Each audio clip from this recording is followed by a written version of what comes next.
Le Gardasil et le Cervarix sont deux vaccins qui visent les papillomavirus humains.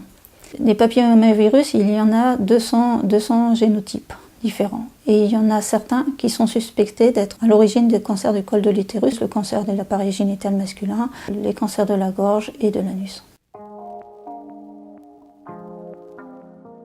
Le papillomavirus, environ 80% des femmes qui l'attrapent dans leur vie.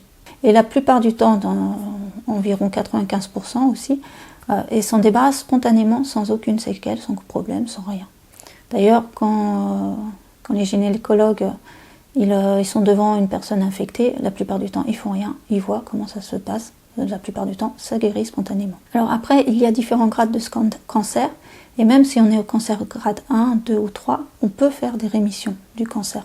Pour l'ensemble des femmes qui seraient contaminées, il y en a vraiment très très peu, pareil que pour la rougeole, il y en a très très peu qui peuvent en mourir.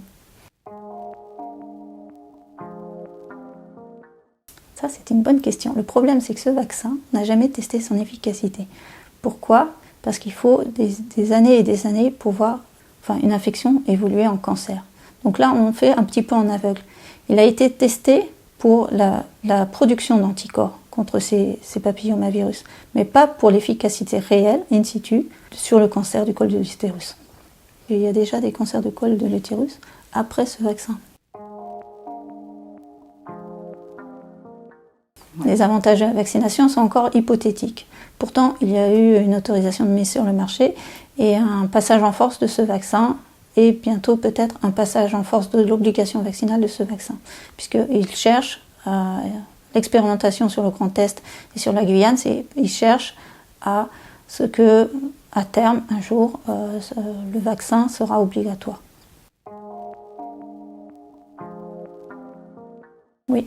Malheureusement, oui, on a tellement de témoignages de jeunes filles qui souffrent de maladies après cette vaccination. Ça peut être la sclérose en plaques, la maladie de Verneuil. On a aussi des décès, des témoignages de décès.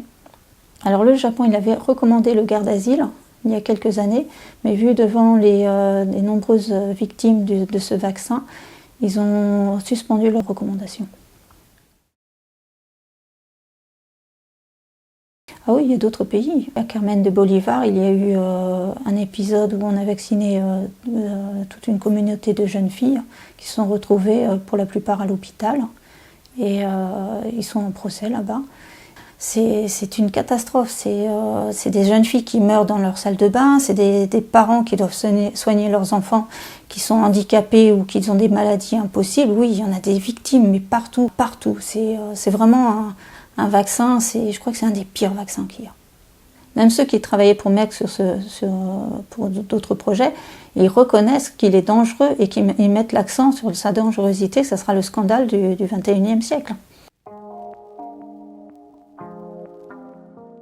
Ils vont faire le test dans les écoles de l'acceptabilité de ce vaccin. Donc, sans doute au début, par des programmes éducatifs sur les enfants, je pense, ils peuvent aussi aller jusqu'à la vaccination dans les écoles. Il faut être très attentif.